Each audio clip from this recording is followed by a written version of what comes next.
Hello. In this video, we're going to be modeling the basic structure of the St. Andrews Beach House. The purpose of this is to show some new commands as well as the workflow. So to start, we are going to prep this image by hiding this topography in the level 1 view. And I'm also going to hide the pathway because we don't want to see this when we're working on the inside of the building. It's still visible in the 3D view. I'm going to go back to the level 1 and we're going to start with the grid lines, which is going to be a little different here because it's a radial building. So I'm going to go to the Architecture tab and locate grids. I'm going to start drawing my grid line from the center point of this model line from the last video. And I'm going to click the center point and I'm going to drag upwards, which will perfectly align with this column and grid line. I'm going to drag it up to make sure it's visible beyond the foundation. We don't have any headers for the grid lines loaded because we didn't use a template. And now we're going to use this array tool right here. First things first, I'm going to turn off group and associate. This might be on for you. I'm going to make sure this is turned off. And I'm also going to set the mode to radial because we have a circular building. Then I'm going to make the number 24 because I've counted and we have 24 columns in this building. Then I'm going to place the center of rotation, and I'm going to do this in the center of the building. And instead of specifying the angle, I'm just going to type 360 because I know this is going to be a full circle. I'll hit enter, and it completes the grid lines for me. All seems to be lining up perfectly. Now that we've done our grid lines, we can start our section. So we're going to go to the View tab on top. And I'm going to select section. And we know exactly where our section is going to be because the floor plan actually shows us where they are, labeled with the letter A. So I'm going to click on the top of this grid line, and I'm going to draw the section down on that line. And you'll see that it creates our section box, but it's way too long, so we're going to drag this down. Once we've created this section, there's two ways we could access it. We could either find it in the project browser and find the sections and click it to open it. Or we could right click on the line itself and click go to view. This is our section view. It's looking a little bit confusing right now. So first I'm going to hide this, which is our topography. And I'm going to hide it by elements. And we're also going to hide this, which is our topo subdivision, which is the pathway. And once I've done that, I'm going to adjust the bounds of our section because our building is going to be quite tall. And right now we have more space on the bottom than the top. And the width of our section really only needs to be as wide as the foundation, but I'm going to push it just a little bit more past that because when we insert the section image, we need space to size it correctly. Now we can go up to the Insert tab, and I'm going to select Import Image because we need to import our section. I'm going to use this section primarily to eyeball or measure heights of different elements in the building. I'm going to select my section, and then I'll click to place it, and you'll see that the scale of this is all wrong. Now we have to figure out how we can scale this image accurately, which is going to be a little bit hard with just the foundation. So I'm going to go to level 1 and I see that we have these posts here, which you can see in this section as well, the center ones. So if we can make the same posts in reference to this section, we can use this to actually scale it. So I'm going to model in place and I'm going to make some columns. And I'm going to start an extrusion and I'm going to do them on this flat axis so it's a little bit easier to draw, and then I'll rotate them afterwards. Whether you're modeling a building that already exists or one for your studio class, it's always good to use common measurements, but I'm just using one that fits this post. Then I'm going to select this drawing and I'm going to mirror it based off the center point and the north and south grid line. And now it completes it on the other side. Then I'm going to select both of these boxes because we need to rotate it to align with our section that goes along this axis. So I'm going to click rotate and place the center of rotation based off the center. Click this grid line as a reference point, and then I'm going to rotate it to this grid line. Awesome. Once we've done that, we can hit the check mark to finish our drawing. And let's go to the 3D view to just check them out. There are our posts. For now, I'm going to make their height just 2 meters tall. And we can go to the section view. And now we can use this to scale our section. I'm going to click the check mark to finish the model. And I'm going to move this image using the bottom left corner of this post down to the bottom left corner of this post. And I'm going to make sure that we're on wireframe so that we can see everything through our objects. Then I'm going to click scale with the image selected. And I'm going to click the first reference point as that same bottom corner. I'm going to select the bottom corner of the other post in the image. And I'm going to make my last reference point the same bottom corner of our 3D modeled post on the other side. And that scales our image perfectly. Once we've done that and we know that our image is scaled properly, we can select our posts that we've already drawn and click Edit in Place. This will allow us to change our objects once again. I'm going to select them and use the blue arrow to drag them up to the height based off the image. And in the properties, I'm going to round this number up to a much nicer number rather than that really long one.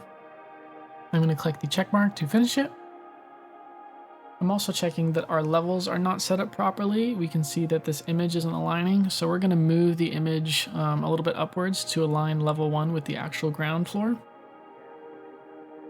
Now that our image is where we want it to be, I'm going to pin the image so that we can't select it on accident. After pinning the image, I'm going to select the level that already exists, and I'm going to copy it to create our second level. I'm going to choose a reference point from the middle, and I'm going to drag it up to here and just eyeball it. I'm also going to copy the level one more time just to create a ceiling level, not necessarily a roof level. And this is just going to be a reference for when we drag arrows of model in place elements later. Now that our levels are in order, I'm going to now actually do the posts correctly and actually do all of them. So I'm going to select our posts and I'm going to go back to Edit in Place. I'll select the posts once again and hit Edit Extrusion, and it's going to prompt us to go back to level 1. We'll do that. And we're going to use a radial array again. So we're going to delete this bottom post here, and we're just going to use this singular one. Once I've deleted this other one, I'm going to hit the check mark because we're going to be arraying the actual objects, not the drawing.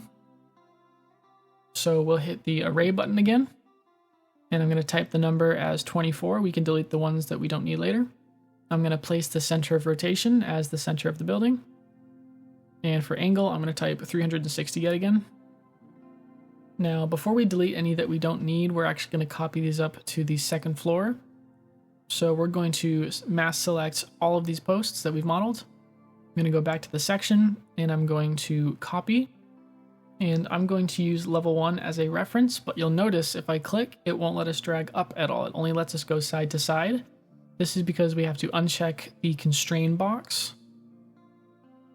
And now we can freely copy where we'd like. Now we're going to copy it up to the second level. And you'll notice that the top of our posts are just slightly not meeting up with this top beam where it's going to be. So with them all selected, I'm just going to raise this height just a little bit. That looks good. Now that we have these second floor posts modeled, we can use these as a reference for scaling the image. I'm going to click the check mark to finish the posts. You'll notice in section that we actually have a level 2, but we don't have a level 2 floor plan in the project browser. So we have to go to the View tab. And we are going to click on Plan Views, the drop down, and we can select Floor Plan, and we select Level 2. I'm going to hit OK, and here's our Level 2. We can yet again hide our topography because we don't want to see that in this image. And we can also hide our section.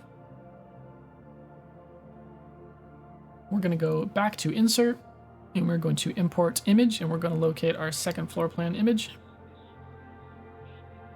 Now I need to scale this image. There's a lot of different ways we could do it, but I think the best way to do it that makes it the most accurate, I'm going to use a model line. And I'm going to draw a line between these posts on a straight axis so it's super accurate. And I'll take the center point. And I'm going to move the center point of this big image based off the pixels. I'll find the little center point between all these different white pixels, and I'm going to move this to the center point. Once we have it there, I'm going to hit the scale button, and I'll use the center as a reference point. Then I'm going to go out and select the outside of this post on the image. And I'll zoom in really close to ensure that it's perfect. And I'll zoom back out, and I'm going to drag this to the same edge of the actual modeled post. And now our image is to scale. Everything lines up. So I'll select our image, and we can pin it so it doesn't move. Once we've done that, I'm going to start making the exterior posts. So I'm going to go back to level 1. I'm going to go to the architecture tab, and I'm going to start making a new model in place. I'm going to call these columns as well. Then I'm going to start an extrusion, and I'm going to zoom in on these posts down here. And I'm going to use this grid line as a reference, and I'm going to drag it up to the edge of this. I'm going to take it to where the pixels are a bit darker. I think this is where the edge actually is. And I will complete the box around this post. I'm going to delete this one that we used to reference the length, and I'm going to mirror this. And I'm going to use the grid line as the axis for our mirror. And that will place it perfectly onto the other side. I will hit the check mark to finish our object. And I'm going to go to the section to adjust the height. And unlike the interior posts, these posts actually go all the way to the ceiling or the roof. It's not split in two, so we need to pull it all the way up to the top. And we're going to use our third level as the reference for that. That's why we set it. Just like the center posts, we need to array these columns. So I'm going to place the center in the middle. I'm going to type 24. And the angle will yet again be 360. Hit enter, and it's done with the post for us.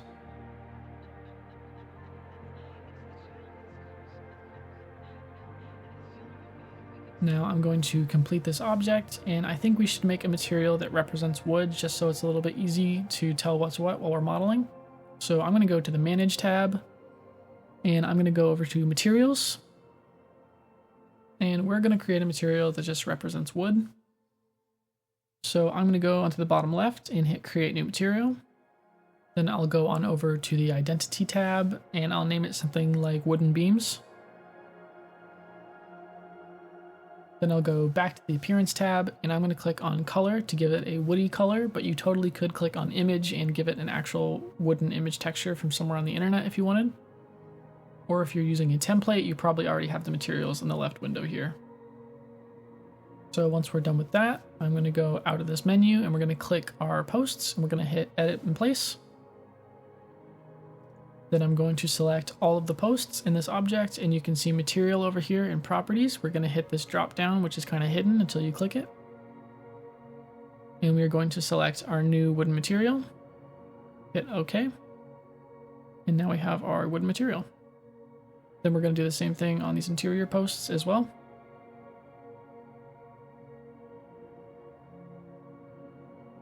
There we go.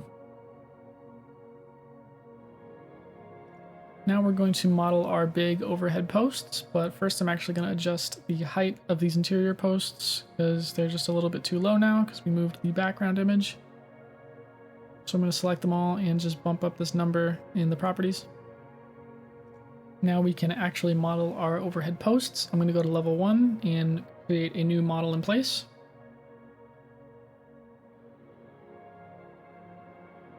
This will of course be an extrusion, so I'm going to hit that.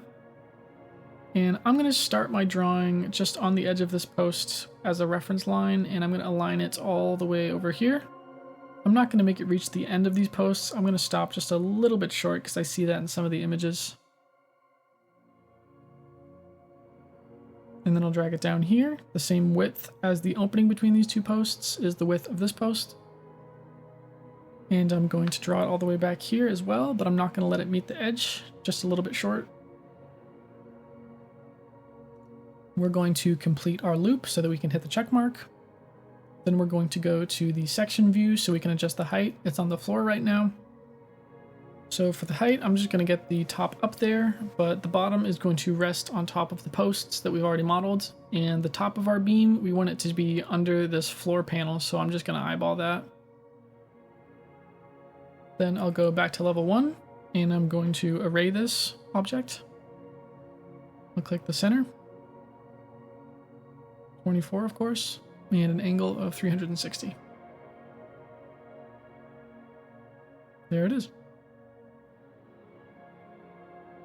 Let's go ahead and select all of these and go back to the section, and we're going to use the levels to copy them up.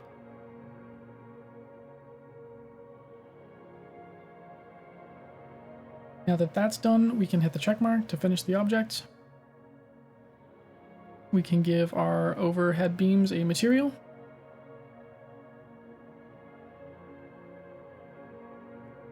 Once we've done that, we need to delete our excess posts, so we're going to select them and hit edit in place.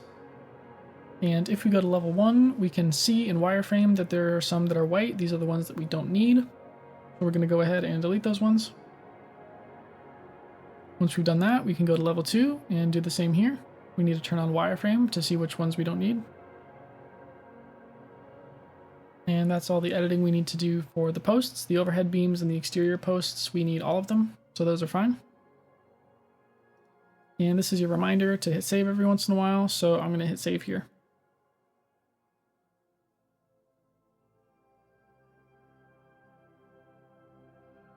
Alright, now we're going to do the big exterior walls. I'm not going to do this with Revit walls, I'm going to do this with model in place so that we can easily cut the windows out, and also because these little bits of walls in front of the posts would be a little bit hard with wall tool. So I'm going to use model in place, and I'm going to start with a wall. And I'm going to do an extrusion. And let's go up here, and I'm going to first get this center line so that we can do a mirror. And I don't really trust how thick this wall is because of images like this, so I'm actually going to make it just a little bit shorter in terms of thickness. And I'm going to draw this line from this corner of a post to this corner, and I'm going to use this so I can get a 90-degree angle based off that for our window frame. This will make our window frame a perfect 90-degree angle box. Then I'll take this line and I'll use the trim tool to make this, and then I'm going to delete the center line, and I'm going to mirror this based off the grid line. Now I can select the part of the wall from the edge of the posts, and I'm going to hit rotate. I'm going to make sure copy is turned on right here, which will allow us to place the rotation in the middle, and when we rotate it, it will actually make a copy. So I'm going to use this grid line and move it to this grid line. And this will allow me to draw a line from this corner to this corner, so we have the whole wall right here, keeping the same thickness. And now I can delete the lines on the inside, and I'll also delete all the lines over here on the right. And now we have a sort of module, which is just one post part of the wall and one wall in between. And we can take this entire shape, we're going to select it all, and we're going to rotate and copy it. Make sure copy's turned on, place a center of rotation in the middle of the project. And we're going to go from one grid line to the next. Or because it's 24 posts and 360 degrees, you could type 15 degrees and that would work too. I'm going to speed up the process of rotating and copying this module all the way around the building. Sadly, we can't use array for this because we're in a drawing menu right now and not an actual object. Once I'm done rotating this around, I can hit the check mark to finish the drawing. Now our wall object is complete. You can see the little blue arrows we can pull for the different faces if we wanted to. This is because we made it in model in place. And you can see all these little tiny faces on the outside, which looks just like the real building, and I think it would be a little bit more difficult to do this with Revit walls, so that's why I've done this. And we didn't follow these little jut outs at all because these are the window frames, which will be modeled separately. You can even see down here that the wall is thinner like we made it. Now we are going to drag our wall's height to where it should be. So we're going to go to the section with the wall selected, and we're going to pull this wall all the way up to level 3 at first, but we need to go up to here. But I'm going to leave just a little bit of a lip because you can see there's a sort of metal ring piece that goes on top. Now that we're done with that, we can hit the check mark to finish our objects, and we'll go to 3D to see how it looks. And then there's our big surrounding wall. Let's add a material to it by hitting Edit in Place. Yet again, we'll go to the Properties panel, to the Materials, and I think we're going to create a new material for this part. I'll go to Identity and name it something like Exterior Wooden Panels. And I'll just give it a color.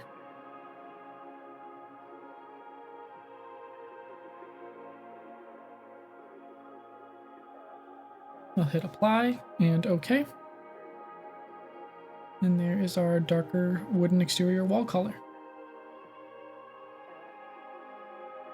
I think I also want to hide our levels in 3D. You can see them right now, kind of floating in the viewport, and we don't want to see those.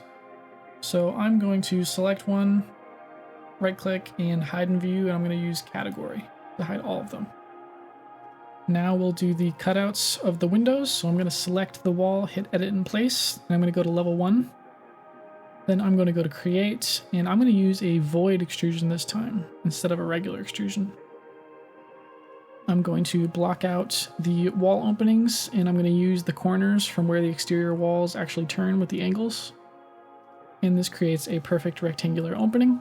And I'm going to use pick line for this part as well. Once I've done that, I need to do the other windows. So I'm just going to select this one that we've done and rotate it. So I'm going to use the mass box selection, rotate with copy turned on, and place the center of the rotation in the middle. I need to count how many windows there are, or I could just look at the reference image to check. So I'm going to select this grid line and rotate it and copy it to here. And then I'll just do it again. Every time I have to reset the center of the rotation. Kind of annoying. You get the gist.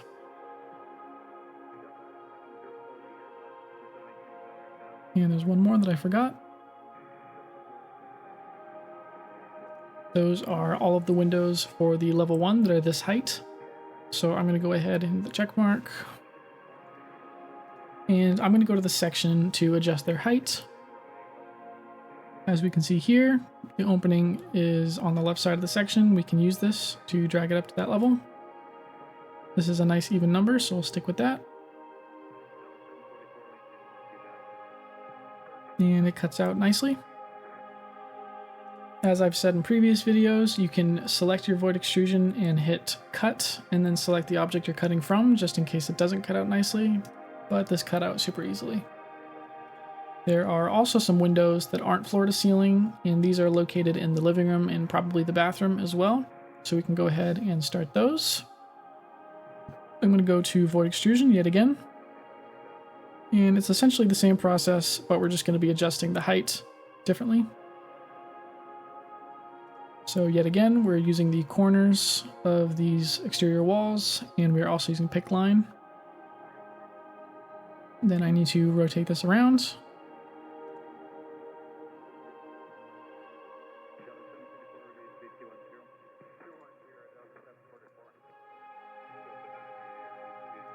Then I'm going to hit the check mark to finish our drawing. We'll go to section, and we're going to adjust this. We can use the right side of the section to adjust the height, as this cuts through the living room.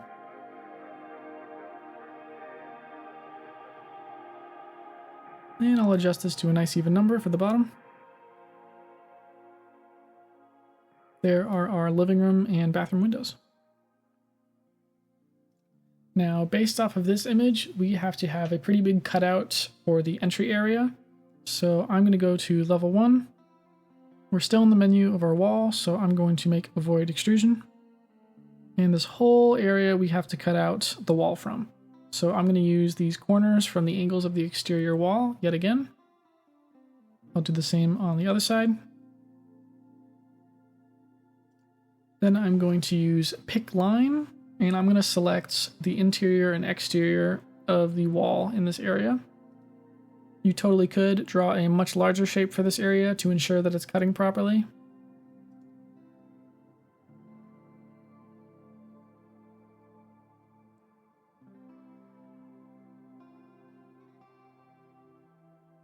I'll hit check mark to finish it. We'll go to 3D.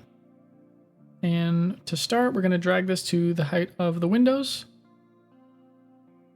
but I'm actually seeing in a couple images that these aren't the same height, and the height of the opening actually aligns with the beams, so we need to lower the windows.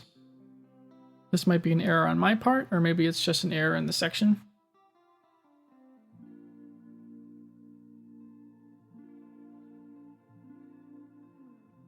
I'll do the same to the windows on the right side.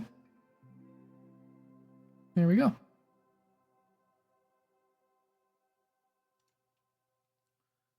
Okay, to start our second floor, we are going to do the actual floor itself. So we're going to go to level 2. And we are going to use a polygon with a model line to sort of determine the edge of where the floor stops in this double height space. So I'll use a model line. And I'm going to go to the center of our building. And I'm going to select the polygon draw style. And I'm going to type in 24 sides because we have 24 different faces to this area. We're going to start in the middle. And I'm going to pull it out to the edge of the floor right here. But I want the corners of each face to be inside of these posts, not the flat parts. So I need to select the inside of this post when I'm drawing this polygon. And that looks proper. We can just offset for this other part. This is going to help us with our interior wall placement later, and it also helps us with our floor. Now that we're ready for our floor, we're going to make a model in place and label it a floor. I'm going to make this an extrusion. And we're going to ignore this portion right here of the floor because it's a double volume space, as you can see from this image. So we need to make sure this is kind of cut away when we do our big circular floor. So we're going to use pick line and select the inside lines of our walls.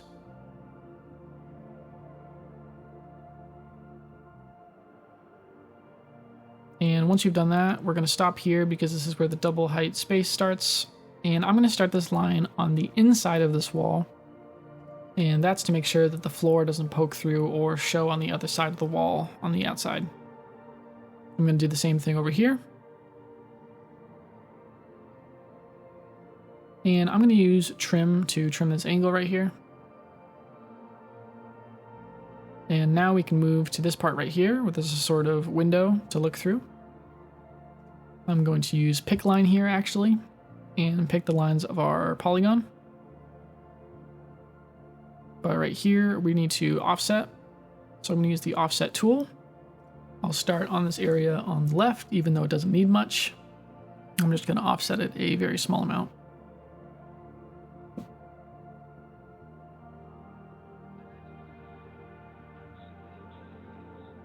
Then for here, we need a bigger offset in the other direction.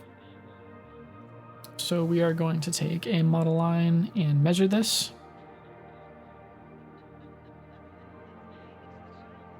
And I'm going to enter that amount as our offset.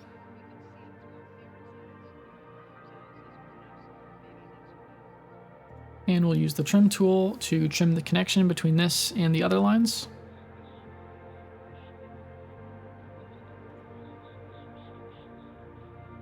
And it gives me an error because it doesn't want to unjoin these, but I'm going to go ahead and unjoin these because we don't actually need those connected. And we're going to delete these initial ones that we offset from.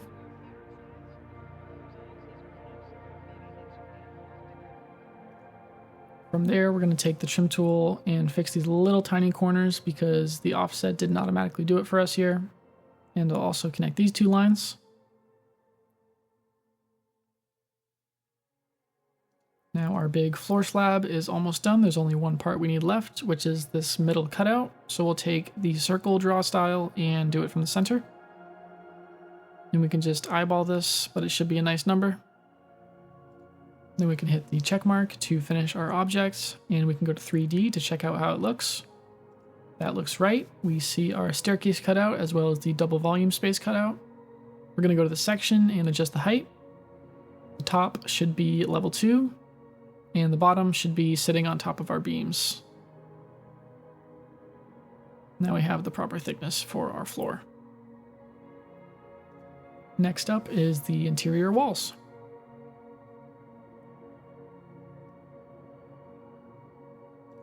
Now we're going to do our interior walls. We're going to go to level 1 to do this. And this time we're going to do it with the architecture wall tool instead of model in place, just to show the difference. First, I'm going to go and make a polygon with model lines just so we can tell where the interior walls should be in this middle area. And I'm going to use these interior walls here as a reference.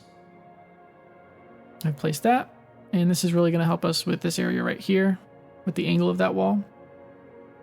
So to start doing these inside walls, we're going to use the wall tool from the architecture tab. We're going to do the living room walls first. You can see we're drawing on level 1, which is what we want it to be. And our location is the center line for where we're drawing from. This is perfect for drawing between these beams. I'm going to start drawing, and we're going to notice that our wall is a little bit too thick, but we can change that after. We're going to pull our wall up until it meets the post up here. Now we can address the wall thickness issue. You can see that our wall is thicker than the post, and we can actually use the thickness of the post as the thickness of the wall. So I'm going to hit edit type in the properties. I'm going to duplicate the wall so that we still have the old one in case we want it. I'm going to call this thin interior walls. And then I'm going to go to edit on the structure, and I'm going to change the thickness to 0.09, just like our post. Then I can get out of that and hit apply and OK. And you can see that it now perfectly aligns with our post because it was drawn on the grid line. Now we can start the wall tool back up again, and we can do this wall right here, but we need to make sure to select our new thin wall type. So we're going to click on this and hit thin interior wall. Now we're drawing with these new walls. And we're going to set this to finish face interior instead of center line. So if we start from this side, it will draw inwards. And these walls aren't snapping together for some reason, but it's okay because it's hidden inside of the post. I'm going to draw another wall here, and this time I'm going to set it to the interior face. And I'll do this for the bathroom wall. And I'll set it at a 90-degree angle from this grid line. And we'll use the same wall placement style right here. And we're starting to bleed into the shelf a little bit, so I'm just going to move it over here. A model in place would make something like this so much easier because you could just draw based off the shape. But we're going to start up another wall and just finish this shelf corner. And they're not snapping, so I'm just going to grab one and pull it until we have a pink box. Very ugly on the inside. I'd be curious to see what it looks like on the inside in real life, but it does what we need it to do. We could build a shelf in here later with model in place if we want to, but we're going to continue drawing some walls. I'm going to do the center line again with the thin interior wall for this bathroom wall.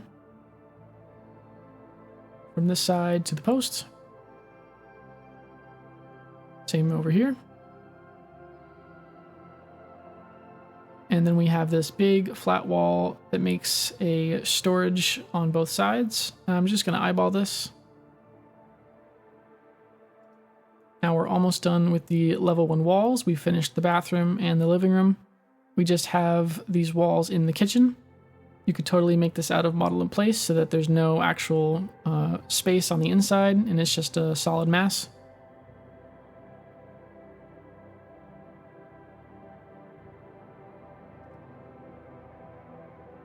And this wall right here is just ever so slightly not meeting the post, so I'm going to select the wall and use the arrow keys to nudge it over slowly.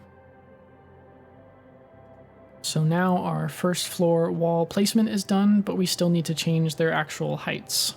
So select all of the walls that you have created so far. I'm doing this by hitting Control while clicking to add more to my selection. After you've selected all of your walls, we can go to 3D, and you'll notice that the walls are poking through the floor. So we're going to hit Attach Top to Base, and we can just select the floor, and the height will snap to the floor super easily. This is one of the advantages of using the architecture tools in Revit. There's a little issue here, though, where the wall is inside of the beam here, and the reason for that is because some of these walls rest directly below these overhead beams, and we snapped the wall's height to the floor, not the beams. So if we go to section and select our old posts, we can actually check their height because they're resting right below those beams as well. And we see that these are 2.4. So we can go back and select all of our walls. Select all the walls that are under the beams, and we can type in its unconnected height. We'll make this 2.4. And now we need to detach these walls. So we'll go back to 3D, hit detach walls, and you can select the floor to disconnect it. Now you can see the issue is fixed. Now we can go ahead and do our second floor walls. I'm going to speed it up because it's essentially the same process.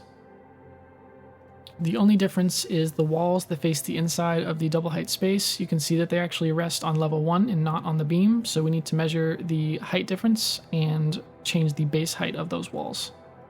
Now we can do a ceiling for our second floor. I'm going to make this a roof category though, and the reason for this is it's going to allow us to snap the second floor walls to it. For some reason, a ceiling category is not going to let us snap. Also, a quick trick to save time in a studio, instead of using a pick line and selecting all the edges, I'm just going to use a circle and hide it inside of these exterior walls because no one will know the difference and it saves you time. Then I'll go to the section and I'm going to drag the roof up or ceiling to where it needs to be. It's going to sit on top of the beams and we'll leave some space for the roof piece. After snapping the other walls to the ceiling, we can't snap these ones because they rest underneath beams, so we need to go to section and measure the height of which they should be. So I'll do it from our level 2 base all the way up to the bottom of the beam. And it gives us a very specific number for the height. And with that number, we can select all of our walls that are poking through. And we can type in the unconnected height, not the base offset, the unconnected height, that number. Hit enter. And this one should just be 2.4. Now all of our interior walls should be done. I think we should throw in a perspective 3D view just so we can see how it looks on the inside. So I'm going to go to level 1. You have to do this on a floor plan. I'm going to go to the view tab, and under the house for 3D view, I'm going to hit the drop down menu and hit camera. Then I'm going to click to place it. I'm going to find a good spot I want to look through. I think I'm going to do it out here in the entry, and I'll drag to where it should look. And I can extend the bounds of the view, although it starts to distort the perspective. And we can turn on shadows, and the movement controls are the same as other 3D viewports. You can see one of our kitchen walls right here. It's sitting underneath the beam, that looks good. And same with our living room wall.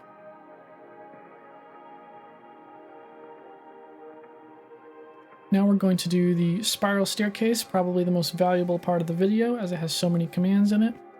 I'm going to start in level 1, but we need a section 2. I'm going to start a model in place. I'll call this a structural connection. And we'll make an extrusion. This is going to be the center part of the staircase. So I'll start a circle and just make it this thick, nothing specific. I'm going to finish the object. I'll go back to section. And to set its height, I'm going to turn our view style to wireframe so we can see the image fully. And I'm going to drag this up first to level 2. And I believe that this railing is about 1 meter tall, so I'm going to type in an additional meter in the height. After that, we can start on our actual steps, but we need to hide everything in our section so we can easily see the stairs. So I'm going to go to level 1 and select absolutely everything, but I'm going to deselect the middle post. Now go back to the section, everything's still selected, and we can hide everything by element. Now we just have the post and the image, and I want to draw a model line so we can determine the stair spacing, but we can't place anything perfectly on the post, so we need to make a reference line. Let's make a reference plane, level 1, and we're going to do this on the axis of the section, right through the middle, and we'll name it something we'll recognize, like stair guide. Go back to the section, and we're going to set our work plane, and we'll select the one that we just created. We'll hit OK, and now we can draw our model lines. So I'm going to do one on the floor, and I'm going to array a bunch of these lines to distribute where the stairs are. So I'm going to select this bottom one, and I'm going to use the array tool, This time we're using a normal array, and we have 14 steps, but we need to add +1 to the number, so I'm going to type 15. I'm going to select the start at the bottom, and I'm going to set the height of the array to the level 2 area at the top of the floor panel. And it sets up all these lines for us, which are at the perfect heights for our staircase. Now, in the reference images, there's actually a bit of a discrepancy. There's actually a lot less stairs in the real building compared to the image, but I'm going to go ahead and start modeling in place the actual stairs. And I'm going to use Revolve this time instead of extrusion. You can see in the little preview, this allows us to draw a shape, and it will be rotated around an axis to create a 3D shape. So we're starting by drawing a boundary line, which is essentially the shape that we're going to make our step. I'm going to start it on this model line, and I'm going to pull it out this far, so we just leave a little bit of space for the railing. Then we can determine the height of our step. I don't actually want to go all the way to the next grid line, because in this image you can see that there's actually a little bit of space in between each step vertically, so I'm going to shorten this just a little bit. And this is just a straight angle. Now that our boundary line is done, we can select axis line, and we'll go to the bottom of the image and start it from the center of the post. It doesn't need to go all the way up, it just needs to have direction. Now that our boundary line shape and axis line are in place, we can hit the check mark to finish our revolve. And you'll see that it creates a shape that revolves around the center of the post. So now we want to change the angle of our step, because right now it's 360. This is a full disk. We don't want this. I know that we have 14 steps, and we need to divide 360 by 14, and that's the number we will plug into here. So I'm going to plug that in, is 25.714. And now it is a singular step. It matches the steps on the floor plan as well. But I'm going to select rotate, and I'm going to turn off copy. And I'm just going to rotate from the center and move this step to this final step in the plan. Now I'm going to rotate but turn copy back on so we can make all of our steps here. And it might not be perfectly on the grid lines, that's okay. Just go from one edge of one step to the next. And I'm going to do that all the way around.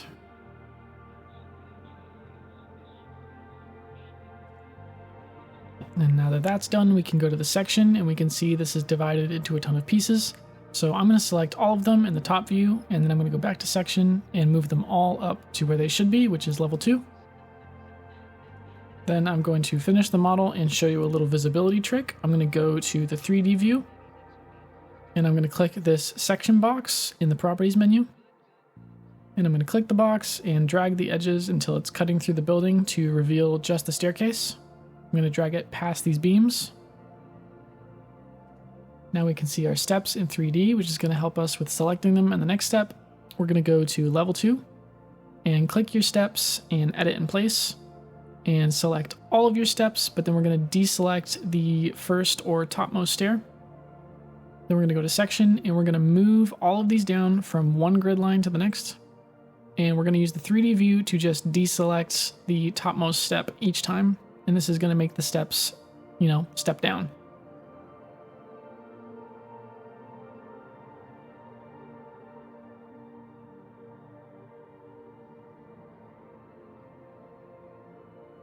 And as you can see, our basic steps are now done. I'm going to hit the check mark to finish them.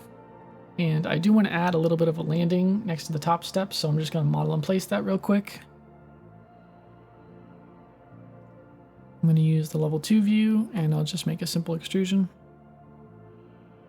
I'll start it from this step, and I'll make another edge down here based off this step. And then I'll use some arcs to make these edges. And now our loop is complete. We can hit the check mark. Now we need to adjust the height of it real quick. I'm just going to use a side view and adjust it to the thickness of the floor piece. And that's good.